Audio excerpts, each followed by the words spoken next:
Menurut pendapat saya, talent pool itu adalah suatu kumpulan data dari individu-individu yang berpotensi yang kita akan kelompokkan dalam kelompok-kelompok kompetensi.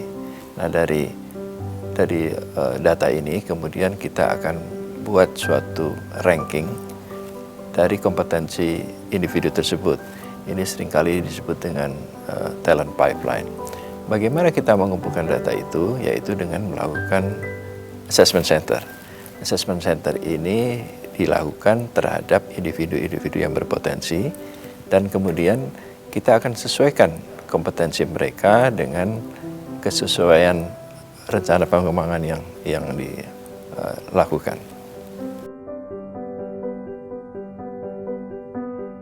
Pertama, kita ingin memastikan bahwa prosesnya dilakukan secara transparan dan akuntabel. Ini sangat penting dilakukan. Kemudian yang kedua adalah kita ingin membangun suatu standar.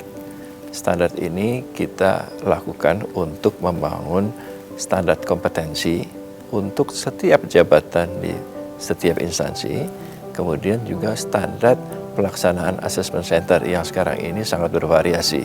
Nah, dari sana mungkin kita akan dapat membuat suatu perbandingan antara satu individu yang berpotensi dengan individu yang lain. Nah, kemudian yang ketiga adalah kita ingin mempercepat, mengakselerasi proses seleksi jabatan pimpinan tinggi.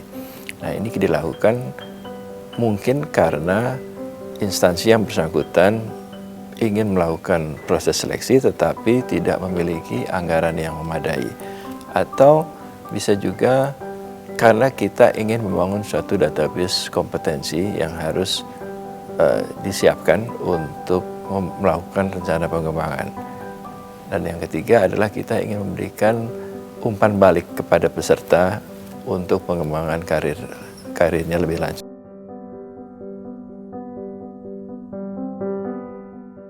Kita akan mengadakan proses kegiatan Talent Pool JPT ini selama 4 tahun ke depan, dari 2015 sampai 2019.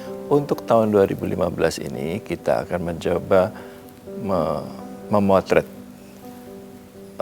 potensi individu yang berpotensi. Ini akan kita lakukan sebanyak 1.000 orang yang akan kita bagi dalam 8 angkatan.